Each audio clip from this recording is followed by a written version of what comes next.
다음은 교양도서 숨결이 혁명될 때 공동저자인 김다혜 작가님의 강연이 있겠습니다. 강연에 앞서 안내 말씀드리겠습니다. 올해는 10월 유신 50주년이 되는 해입니다. 이를 계기로 교양도서 숨결이 혁명될 때라는 교양도서가 발간되었는데요.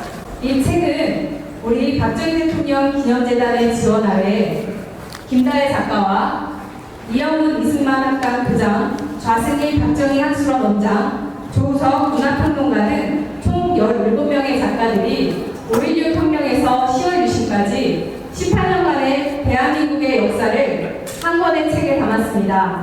이 책에는 박정희 정신의 모든 것이 담겨 있습니다. 현재 교보문고와 예스24, 또 알라딘 등에서 절찬리에 판매 중에 있습니다. 또 자유우파 유튜브 채널에서도 앞다퉈 홍보해 주시고 계시는데요. 이 책은 전 국민의 필독 도서인 만큼 여러분들의 많은 관심과 구독을 부탁드립니다. 그럼 이어서 다음 강연자를 소개해드리겠습니다. 김다혜 작가님은 북한 함경북도 청진시에서 태어났으며 함경북도 상업관광학교를 졸업하였고 상업관리소에서 9년간 회계공무원으로 재직하셨습니다. 그러다가 20대 후반 자유를 찾아 목숨을 걸고 압록강을 건너서 2012년 드디어 중국을 거쳐 대한민국에 입국하셨습니다. 그 이후에 이화여자대학교 국문학과를 졸업하셨고 현재 프리랜서 작가로 활동하고 계십니다. 또 민주평화통일자문회의의 자문위원으로 계시면서 자유민주주의에 대한 중요성을 강조하는 통일 강사로 열심히 활동하고 계십니다. 큰 박수로 모시겠습니다.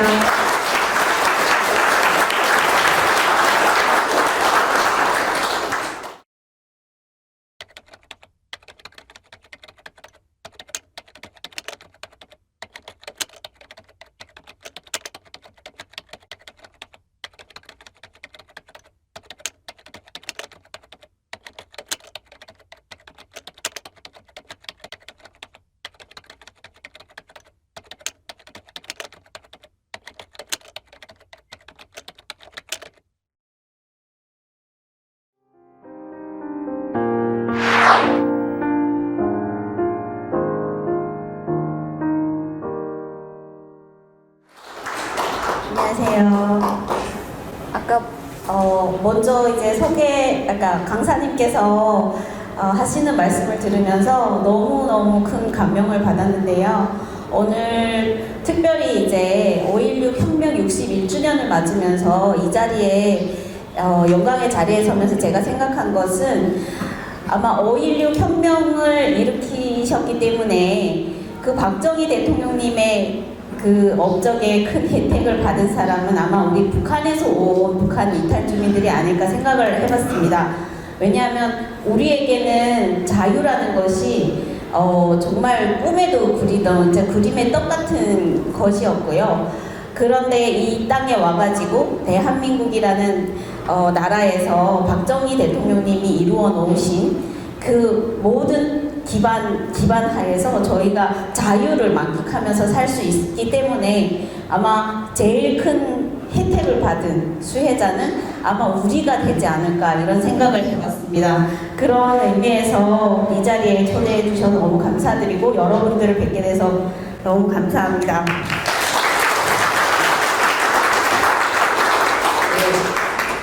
이 책에 대해서는 아까 사회자분께서 너무 설명을 잘해 주셔서 제가 이제 더 이상 말씀드릴 건 없겠지만 일단은 책을 읽으시면서 이제 가장 중요한 포인트가 있어요. 여기에는 평범한 것 같지만 평범하지 않은 17명의 그 작가분들이 정말 자신의 서로 다른 시대를 살아오면서 각자의 경험과 그리고 각자의 눈높이에서 바라본 박정희 대통령에 대한 이야기를 정말 실감있게 그려냈기 때문에 제가 이 책을 읽으면서 가장 감동이 됐던 부분은 정말 가슴을 울려준 살아있는 감동이 있구나.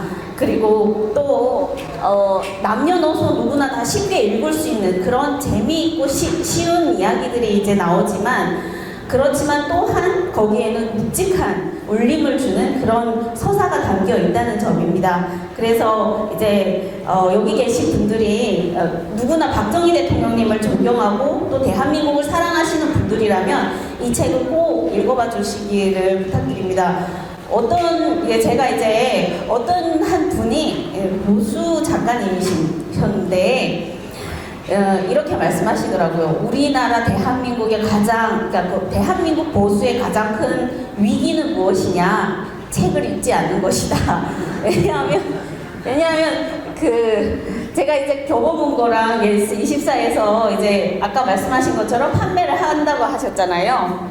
근데 이거 들어가 보면요, 경험문고에 제가 그 말씀을 좀 실감나게 느끼는 게 뭐냐면. 문재인 무슨 연설집 백선, 문재인 무슨 책, 조국 무슨 책, 이런 것들 베스트셀러 3위에 다 올라 있어요. 그래서, 와, 이게 진짜 그분이 말씀하셨던 그 생생한 현장을 내가 체감하고 있구나, 이렇게 느꼈던 거고요. 근데 우리가 그렇게 좌파의 어떤 선동에 밀려가지고, 정말로 우리가 잊지 말아야 할 그 박정희 대통령님을 우리가 잊어가고 있는 것, 그것이 가장 가슴 아픈 현실이 아니겠습니까? 그래서 저는 이제 어쨌든 이 책을 읽으시면 박정희 대통령님에 대한 우리가 희미해지는 그런 기억들, 또 앞으로 잊지 말아야 될 그런 이야기들을 다 안고 갈 수 있다, 이렇게 말씀드립니다. 네, 그래서 아까 저자 소개를 잠깐 하셨는데 저이고요. 사진이 좀 잘 나왔어요. 그래서 저는 환경북도라는 곳에서 출생을 했고, 아까 이제 북한을 한 9년 동안 회계 공무원으로 일하다가 여기는 진정한 자유가 없구나, 정말로 못 살 것이구나, 이렇게 이제 깨닫게 되고 탈북을 하게 되었습니다. 그래서 아직 이제 북한에는 가족들이 부모님도 계시고 형제들도 계시고, 그래서 제가 한국에 와서는 열심히 공부를 해가지고 내가 이 정말 감사한 자유 대한민국에 왔으니까 자유민주주의에 대해서 좀 알아봐야겠다. 이 자유로운 대한민국이 어떻게 생겨났는지 너무도 몰랐으니까요. 그래서 그렇게 공부를 하겠다 결심해서 이화여대에 입학을 했습니다. 근데 대학에 정작 입학을 하고 나니까 대학에서 가르치는 거는 별게 없었어요. 박정희 대통령을 욕하면 그냥 청년에 띄워주는 겁니다. 그래서 박정희 대통령을 너무도 이제 독재자라고 욕하기 때문에 김일성하고 똑같다는 등 별 얘기를 다 해서 제가 봤을 때는 그런 것 같지 않은데, 그래서 여러 가지 생각을 하고 고민을 해보다가 나도 박정희 대통령에 대해서 좀 알아봐야겠다. 그래서 여기 박정희 기념관을 아주 제 집 드나들듯이 맨날 와서 여기 방문을 하고 그 국민교육헌장도 계속 읽어보고, 그리고 이제 박정희 대통령이 이루어 놓은 업적에 대해서 정말 한강의 기적, 그리고 또 새마을운동, 여러 가지 박정희 대통령이 없으면 이 나라 자체가 존립할 수가 없는 것을 알게 됐어요. 그래서 정말 이게 통일이 되게 되면, 대한민국이 주도하는 통일이 되게 되면, 북한이 말하는 고려 연방 통일 이런 방식이 아니라 남한이 주도하는 통일이 이루어지게 되면 정말 박정희 대통령님의 강력한 그 리더십, 독재가 아닌 그 리더십을 가져다가 그 방법으로 정말 새마을운동도 해야 되고 한강의 기적도 다시 한번 이루어야 되고, 그렇게 하게 되면 한반도가 정말 막강한 통일 대한민국이 될 것이라는 그런 생각을 하게 되었어요. 그래서 박정희 대통령의 그 철학, 경제 철학, 그것이 얼마나 위대한지 알게 되었고, 그런 마음가짐으로 이번에 이 저서 집필에 공동 작가로 참여하게 됐습니다. 너무 서세가 길었어요.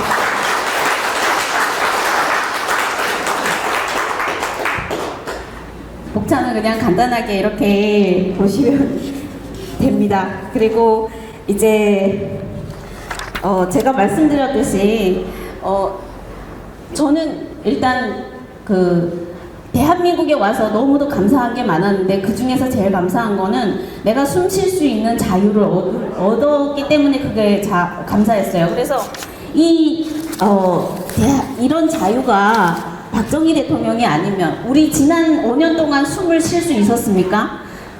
박정희 대통령이 아니면 우리가 숨 쉴 수 있는 자유도 허락이 되지 않는 것이 이 땅입니다. 그렇기 때문에 저는 박정희 대통령이 아니면 이 박정희 대통령을 부정하는 사람들 앞에서는 숨쉬고 살 수가 없겠구나. 제가 5.16 혁명을 이제 쿠데타라고 하는 그 이야기가 낯설지 않은 것이 어려서부터 우리는 세뇌받아 왔던 것이 북한의 용어예요. 5.16 쿠데타. 이것이 북한의 용어이기 때문에 너무 낯설지 않았어요. 근데 대한민국에 오면 그 용어가 바뀌어야 되지 않습니까? 여기서 하는 용어는 달라야 되는데 여기서는 5.16 혁명이라고 하면 대학가에서 청년들한테 그렇게 얘기하면 거의 두들겨 맞는 거예요. 토론장에서. 얘는 무슨 뭐 꼴통이냐 뭐냐 나가라. 그 다음부터는 아예 끼워주지도 않아요. 그래서 이 현실이 너무도 정말 답답하고 이상했습니다. 왜냐하면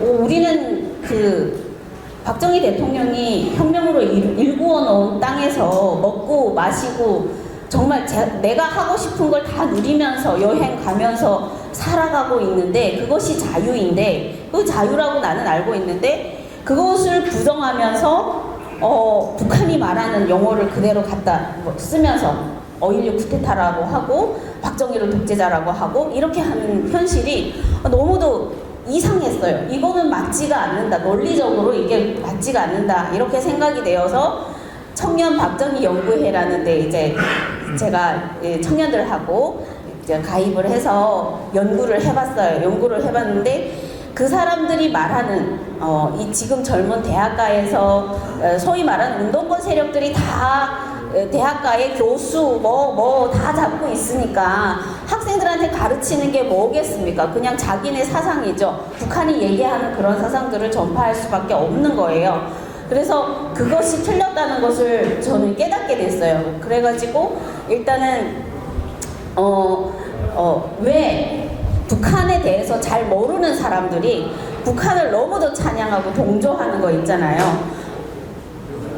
우리 대한민국은 자유시장 경제를 선택했기 때문에 이렇게 발전해 올 수 있었습니다. 박정희 대통령님의 그런 시장 경제에 대한 철학이 확고했고 또 리더십이 그만큼 있었기 때문에 그것이 독재가 아니라 강력한 리더십이었기 때문에 가능했던 거고요. 북한 자체는 시장 경제가 아니라 계획 경제를 선택했기 때문에 지금 현재 저렇게 수백만 주민들이 굶어 죽고 있는 상황이 있는 것입니다. 그래서 제가 제일 싫어하는 게 뭐냐면 민주주의라는 용어였어요. 왜냐하면 북한도 조선민주주의 인민공화국이거든요. 근데 민주주의라는 자체가 북한과 같은 시스템이라면 저는 정말로 그거를 도시락 싸들고 다니면서 반대를 할 것 같았어요.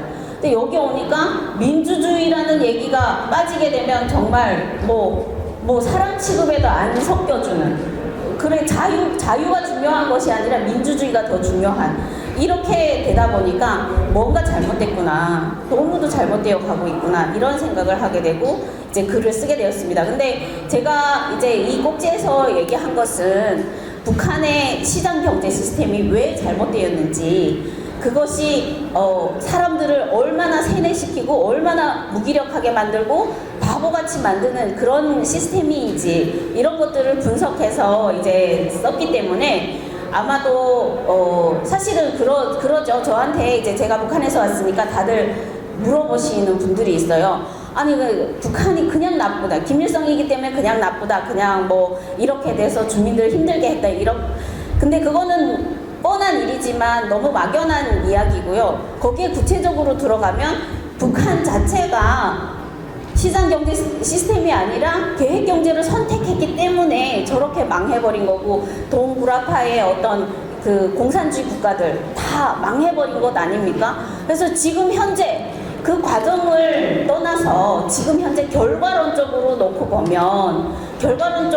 보면 시장경제를 선택했던 우리 대한민국은 옳았던 거고 박정희 대통령은 정말 옳았던 거예요. 정답이신 거죠. 옳았던 거고 그 계획경제를 선택했던 공산 국가들은 지금 뭐 중국을 빼놓고 뭐 소련이나 지금 북한 같은 특별히 북한 같은 경우에는 뭐 다 망해버렸지 않습니까? 근데 결과론적으로 보게 되면 아무튼 박정희 대통령이 옳았다. 그거죠. 그래서 그 부분을 북한의 시스템을 분석하면서 이제 글에 옮겼습니다. 그래서 그렇게 이제 읽어보시면 좋을 것 같고요. 이게 제가 태어나 보니까 그냥 공급제, 배급제였어요. 80년대에 제가 출생해 보니까 북한은 그냥 배급을 줘서 사람들에게 이제 먹여 살리는 시스템인데 비누 하나, 칫솔 하나, 밥 한 숟가락 다 국가가 공급해 주는 거죠. 우리 2020년도에 마스크 대란이 있으면서 주민번호 끝자리 해가지고 약국에 가서 배급 받아보신 기억이 있으시죠? 그거랑 똑같은 거예요. 북한에서 그렇게 쌀 한 그램도 다 배급을 받아서 살았어요. 근데 좋은 것 같지만 너무 피곤하고 안 좋은 시스템입니다. 왜냐하면 사람은 다 달라요. 다 다른데 더 먹고 싶은 사람도 있고 적게 먹고 싶은 사람도 있고 더 필요한 사람도 있는데 그것을 일률적으로 로봇처럼 그냥 채정해가지고 이렇게 준단 말이죠. 그러다 보니까 일단은 이제 공급제 속에서 사람들이 그냥 이제 기계처럼 살아가는 거죠. 기계 부속품처럼 그렇게 살아갔는데 제가 90년대에 중학교에 진학하고 나니까 그런 시스템이 조금 바뀌기 시작해서 식량이 없다는 거예요. 소련이 원조를 해주다가 그것이 다 이렇게 북한에 원조를 해주다가 그 소련 시스템이 붕괴되면서 공산국가가 붕괴되면서 원조를 못 해준다. 그래서 북한이 이렇게 어렵다.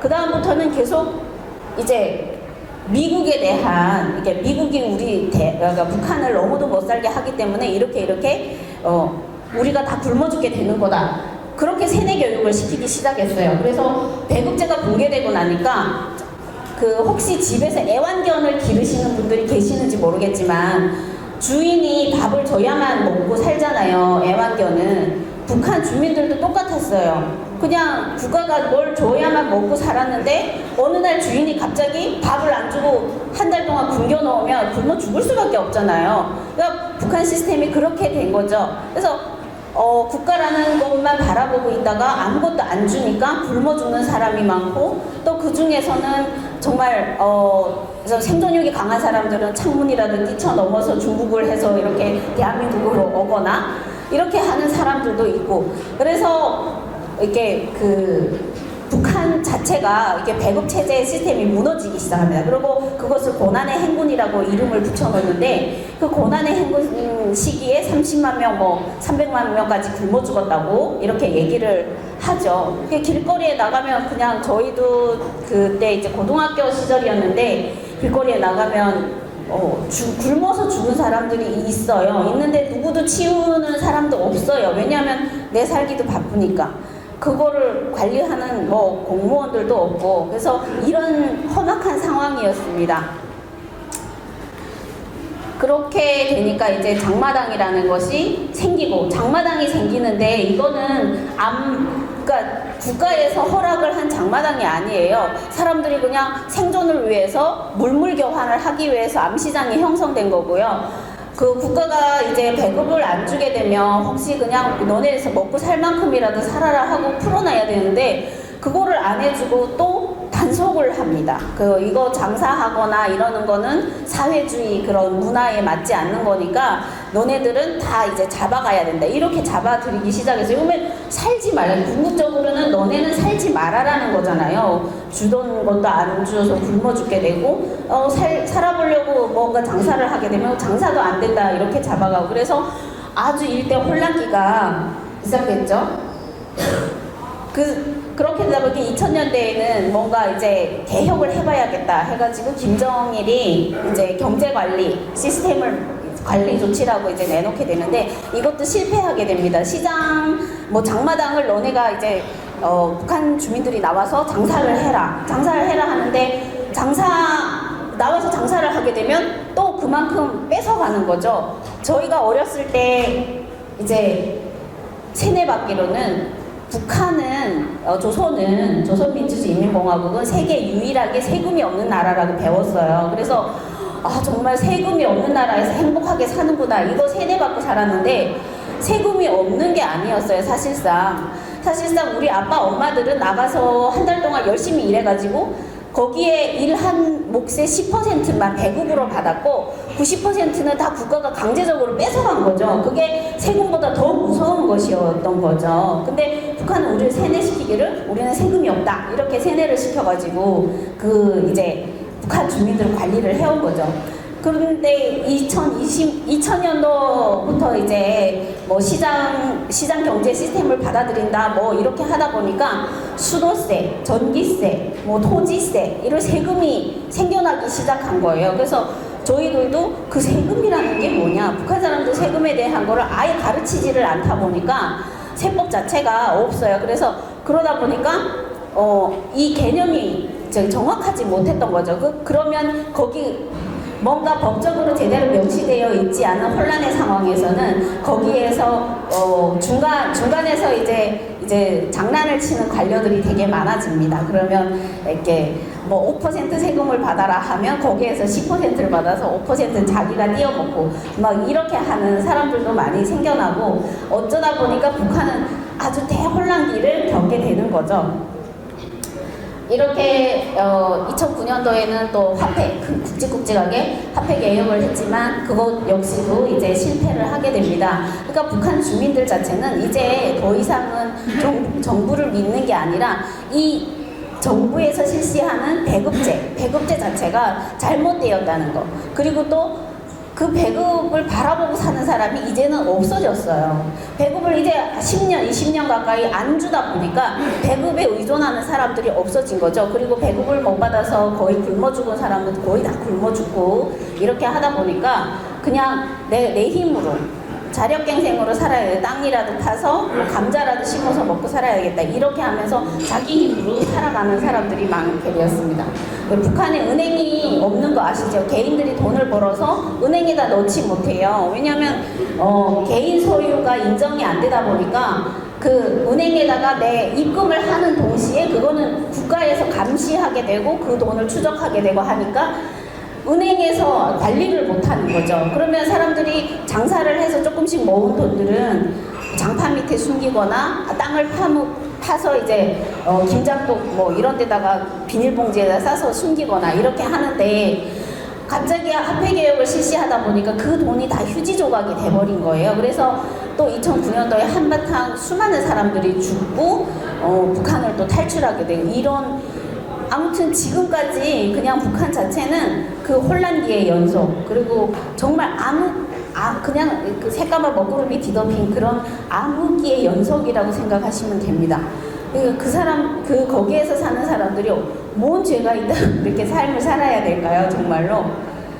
정말 저는 그래서 박정희 대통령에게 너무 감사한 게 정말 5.16 혁명을 일으켜 주셔서 이 자유 대한민국을 우리들에게 선물해 주셔서 그 혜택을 이렇게 감사히 누릴 수 있게 되어서 정말 저희 같은 경우에는 대한민국이 건설되는데 스틱 한 삽 정말 벽돌 한 장 얹은 적이 없어요. 근데 그럼에도 불구하고 우리가 그런 혜택을 받을 수 있음에 너무너무 감사한 거죠. 그래서 이 자리를 빌려서 다시 한 번 더 감사드립니다.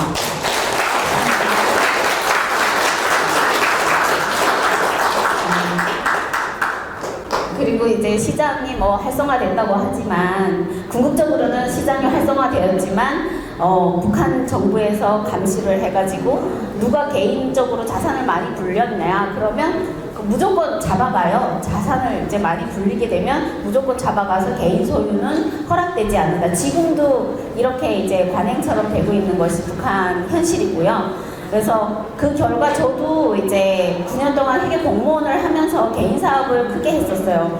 그 남포에 가면 평양하고 남포라는 데가 있는데 거기에 가면 일본 사람들이 일제시대 때 와서 만들어 놓은 염전이 있어요. 근데 정말 지리적으로 너무 엄연한 곳에다가 지었기 때문에 그 염전에서 나오는 소금량으로 북한 전체 주민들에게 그 소금 공급을 할 수 있는 거예요. 근데 저는 거기에서 이제 출장을 이렇게 해마다 이제 출장을 가가지고 전국의 주민들이 소비할 수 있는 소금을 이렇게 공급을 하는 역할을 했었는데 개인 사업을 병행하면서 했었어요. 그래서 한 160톤 소금을 한 160톤씩 실어서 좀 내륙 지방에다 가져다가 이렇게 주게 되면 북한은 인프라가 잘 안 되어 있기 때문에 가격이 천지 차이예요. 그래서 이제 도매지에서 소매지로 가게 되면 30배의 이윤을 벌 수 있는 겁니다. 그래서 그렇게 이제 개인 사업을 했었는데, 병행해서 했었는데, 그렇게 안 하면 살 수가 없어요. 공무 일을 볼 수가 없는 거죠. 그래서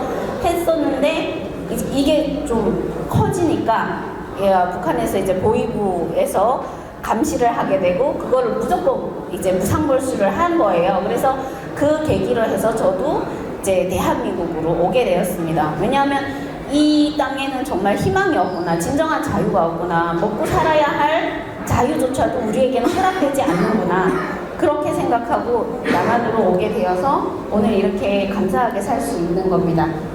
그래서 처음에는 이렇게 이제 암시장이 형성되었다면 지금은 이렇게 약간 시장의 형태를 갖추고 크게 진행되고 있지만, 결국에는 궁극적으로 많은 분들이 그러죠. 북한도 이제 자유주의, 그러니까 자유주의 시장 경제의 그 맛을 알게 되었기 때문에 변할 것이다 하는데, 그 말씀은 절반은 맞고 절반은 틀렸어요. 왜냐하면 북한의 시스템 자체를 모르면 그렇게 가겠지? 우리나라처럼 이렇게 자유로운 사고 방식에서 나올 수 있는 발상인데요. 그렇지 않아요. 북한은 저렇게 열어놓은 것 같지만, 오픈한 것 같지만, 거기에 한 사람 한 사람 모두 다 그 빅브라더가 감시하는 시스템이 잘 되어 있기 때문에, 거기에서 누가 커지면 중앙당 간부든 뭐 김정은의 친척이든 상관없이 거기에서 눈에 걸리는 사람이 있으면 그냥 다 없애버리잖아요. 숙청해버리잖아요. 그러니까 그런 자유가 없는 거죠, 북한 자체가. 그래서 저도 이제 어떤 분들이 막 통일이 금방이 될 것 같아 막 이렇게 말씀하시지만, 저도 감히 대답 드릴 수 없는 게, 정말 북한 사회라는 게 너무 무섭게 그렇게 감시 체계와 시스템화가 되어 있어가지고 가기 때문에 장담할 수가 없는 거죠.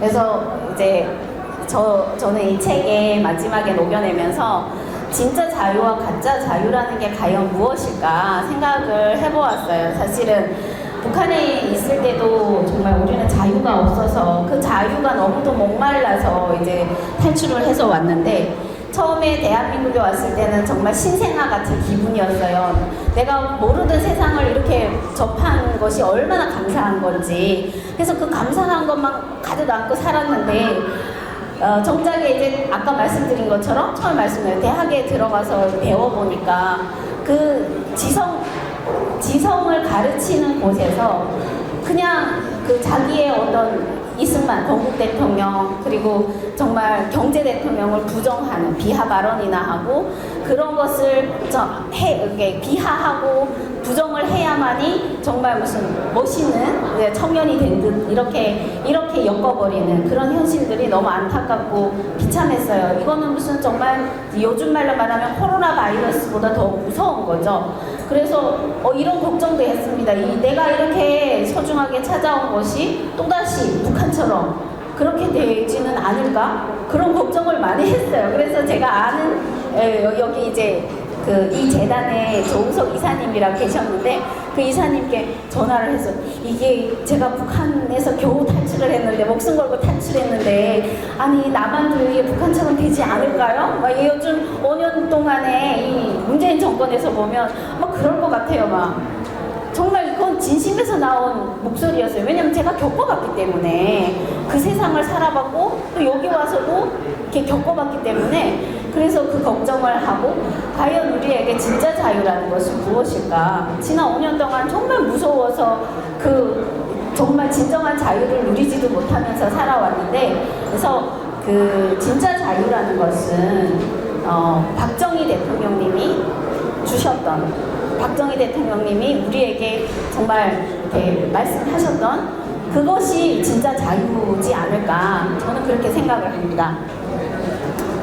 그리고 연장선상에서 이제 말씀드리면, 이제 산업화, 민주화, 저는 민주주의 이런 거를 너무도 싫어한다고 이제 얘기를 말씀드렸는데, 일단은 이제 민주주의 뭐 이렇게 민주화 운동을 해야만이 되게 멋있는 사람이고 막 민주주의를 부르짖어야만이 정말 멋있는 청년이고 이런 것처럼 착각을 하는데, 사실 산업화가 이루어지지 않았다면 대한민국에 이제 민주화가 이루어질 수가 없었잖아요. 근데 그거 자체도 앞에 거는 다 이제 꼬리 자르듯이 다 잘라버리고 뒤에 것만 우리가 이루어 놓은 거야 이렇게 하는 것도 너무 어폐가 있고 비논리적이라는 생각이 들어서 저의 생각을 말씀드리고요. 그리고 책에서 제가 이승만, 박정희 그리고 김일성에 대해서 이제 이야기를 좀 해봤는데요. 사실 그러니까 어떤 것을 비교하려면 기준점이 있어야 비교를 할 수 있는데,